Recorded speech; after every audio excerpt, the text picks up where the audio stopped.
For as long as there have been Gran Turismo games, there have been unique Gran Turismo race cars. Original models based on regular road-going production cars, the latest supercars, or even some concept cars. The team at Polyphony usually make these builds fairly grounded in reality, often to the regs of a real-life category like GT1 or GTS. As such, they have a realistic plausibility about them, like someone could build the exact same car in real life, make it identical and take it racing today. Some are rather questionable or forgettable, others are forever etched into Gran Turismo lore. So today I thought I'd talk about some of my favourite GT original race cars from throughout the franchise's history. The regular Peugeot RCZ is a front-engine, front-wheel drive sports car. Not a very good prerequisite for entering the Group 3 category, which is specifically rear-wheel drive only. The team at Polyphony don't care about this little obstacle, however. They took the engine and driveline and moved it all to the rear of the car. As a consequence, the RCZ Gr.3 is much wider and longer than factory, but that just helps give it that menacing GT race car silhouette. And with just over 500 horsepower on tap, the race preparation works, as well as those classic Peugeot colours adorning the bodywork. It really makes you wonder why Peugeot haven't done this to an RCZ themselves. It is a brilliant race car. Quick, capable, and relatively easy to get a hang of. It's definitely one to try if you've got one sitting in your garage from a roulette spin.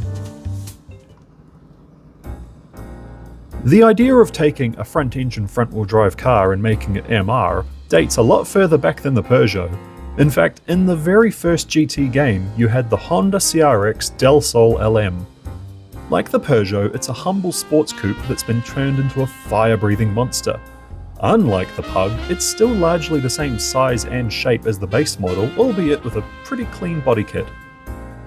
600 horsepower is a lot of power these days, but it was even more back then, and stuffing all of that into a 4-cylinder turbo makes it a potent little pocket rocket that really takes some getting used to, especially if you're trying to wrangle it around the tighter tracks.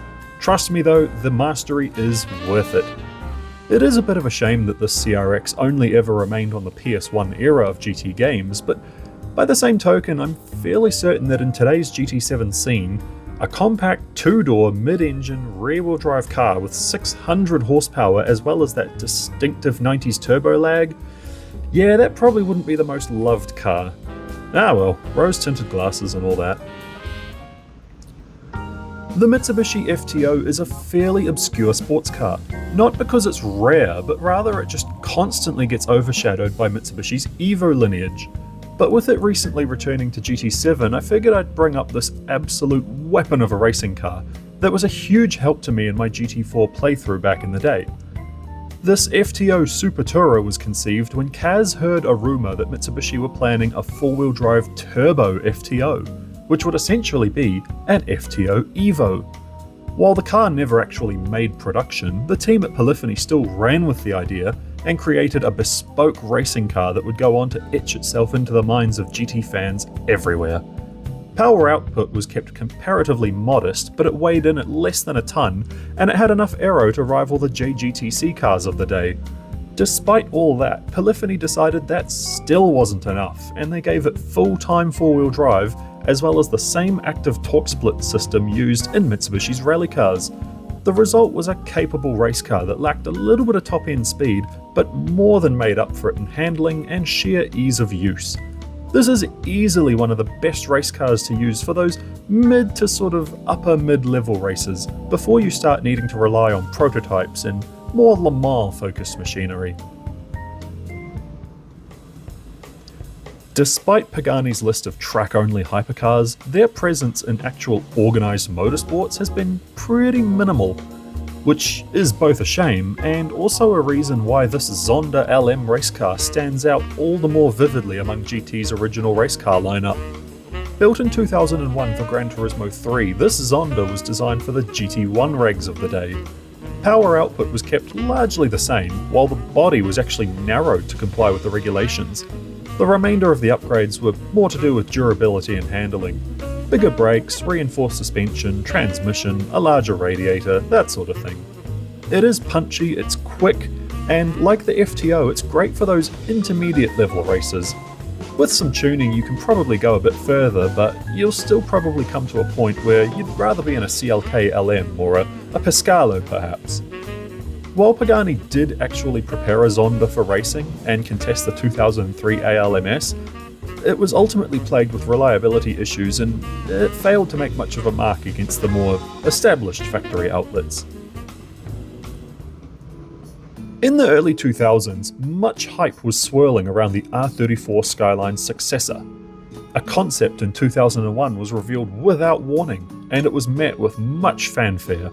Gran Turismo, of course, saw it as an opportunity to take the next evolution of the iconic GTR lineage and see what it would look like on the racetrack. Designed with the intention to take on the Corvette, the Aston Martin and the Ferrari at Le Mans, this GTR Concept LM got the full GT1 racecar treatment. A large spoiler, bulging fenders, and a livery based on Nissan's R391 LMP gives you the idea that Polyphony were aiming to create a winner here. Really, it makes sense given how in love Kaz was with Nissan at the time. Most uniquely about this car was the fact that it retained the concept car's 7-speed CVT transmission. This meant that gear shifts were instantaneous and you had no loss of boost pressure or power.